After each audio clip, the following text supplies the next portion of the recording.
Hello, Uncle Ted, your ice cream alchemist with ice cream every day, and this is grapefruit curd ginger ice cream. And I know that sounds like a unusual flavor, and it is.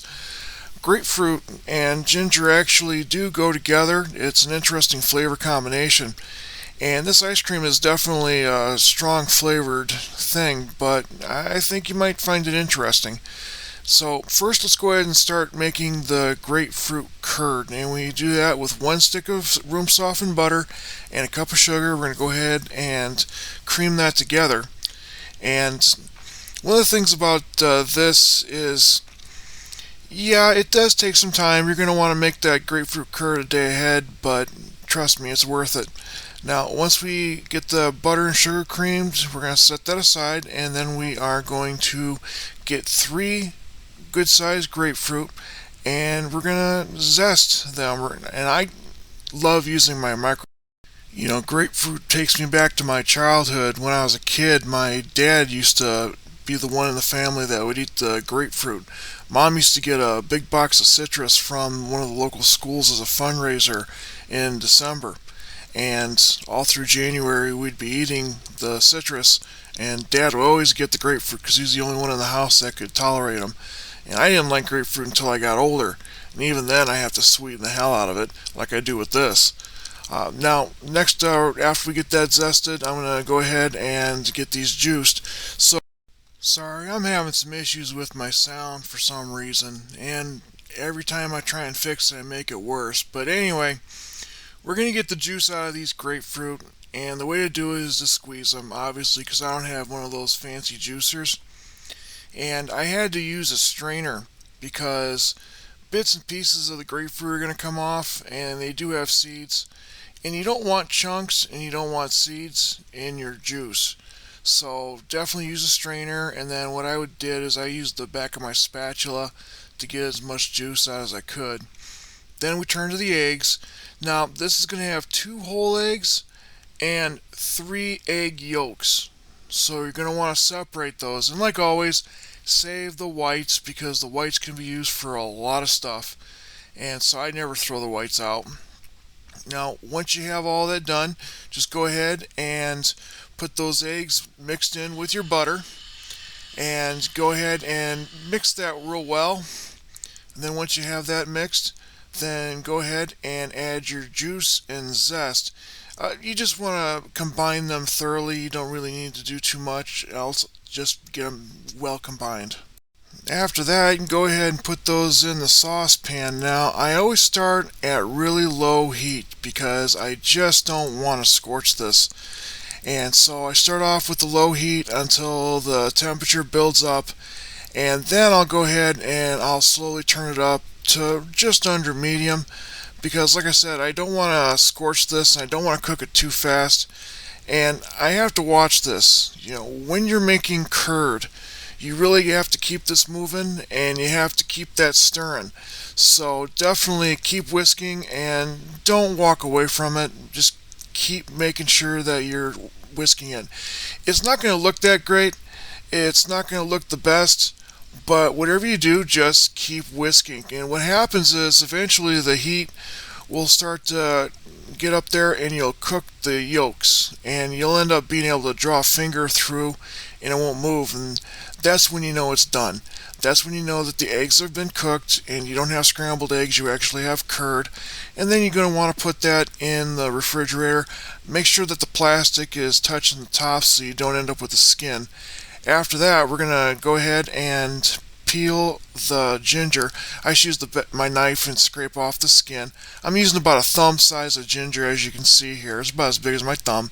And then once I have that skinned, then I'm going to go ahead and use my microplane again because I love using my microplane and I keep inventing ways to use it and incorporate it in a recipe because I'm a kid. And so once you get that grated, then you're ready to start rolling. Now, this is what I'm using here for the whole recipe. Like I said, about a thumb of ginger.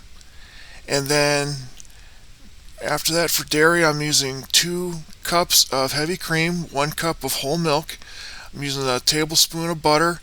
I've got 2/3 of a cup of sugar, half a cup of dry non-fat milk, and then I'm going to use a cup and a half of the curd, and then 1/8 of a teaspoon of guar gum.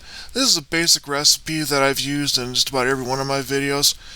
Most of you guys have got this memorized by now.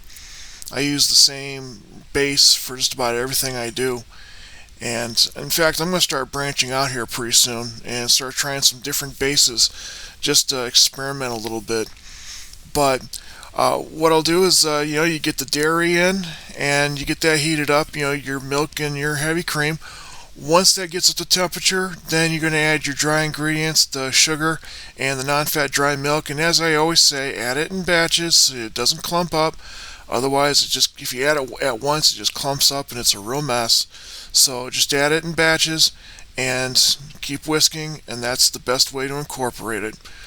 Once you've got that incorporated and it's going to be warm, take it off the heat, put that in a bowl. Then once you've got that in your bowl, then we can start adding the other ingredients, because we don't want to heat the other ingredients. The dairy is already hot, and it's hot enough so it'll incorporate the dry ingredients, because that's really all we need, is to cook out the raw taste and make it warm enough so I can incorporate the dry ingredients. So once that's done, then we can add the rest, and that's going to be the ginger. So I add the ginger, and then after that I add the 1 tablespoon of vanilla, and then I'm going to add the grapefruit curd. Now, this grapefruit curd recipe is going to make a lot, and I've got other things to use it for, but for you can use that as a cake topping. It would be wonderful on top of cupcakes and other pies. I mean, there's a lot of things you can do. You can dip your cookies in it.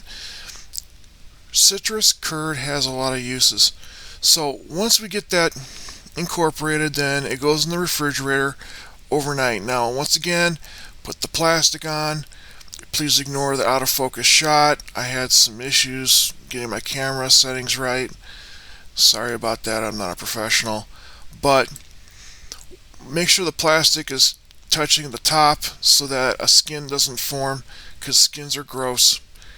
Put it in the refrigerator overnight, and then put it in your ice cream maker according to your manufacturer's instructions, and this is what you got. And I gotta say, folks, I'm actually using this as a float with some ginger ale, and it's wonderful. Also, it's good with 7-Up or any other lemon lime soda.